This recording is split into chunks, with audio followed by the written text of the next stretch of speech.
Ito na guys ang part 2. Luto na ang ampalaya.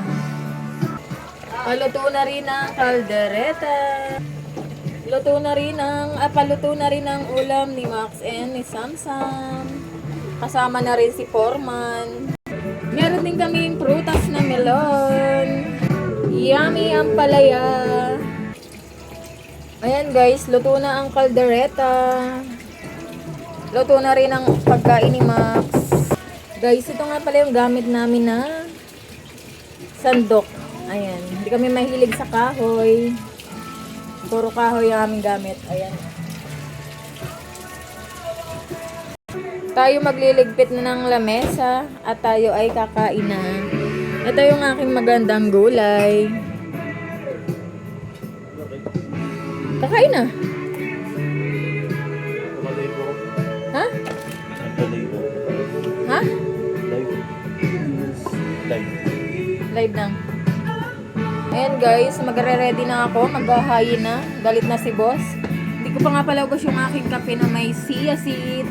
Kakain na kami guys. Ang ulam namin, kalderetang walang gulay. Kain na tayo guys. Ito na yung aming finished product na kaldereta. Saka ng ampalaya. Meron din kami pritong manok. Ayan, kain tayo. Mapapadami na naman ang kain na rin. Sarap po, kaldereta. Favorite ko. Ito favorite ko rin, kaso itlog lang. Yun hindi mo favorite gan. Yung itlog lang. Yung lasa ng ampalaya, yun ang gusto ko. Pero yung ampalaya, hindi ko panguya. Pero nakain ako ng yung kinilaw. Sarap yung kinilaw. Kinilaw na ampalaya, yung maliliit lang ang gaya. Buli ko mo ka.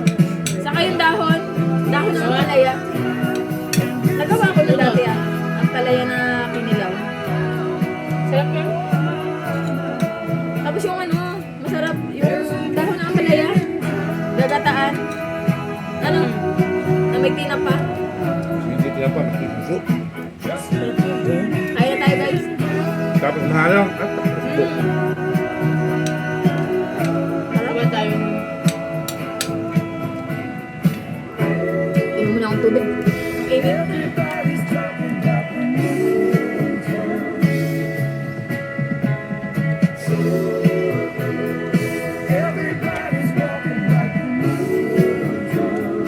Grabe ang init.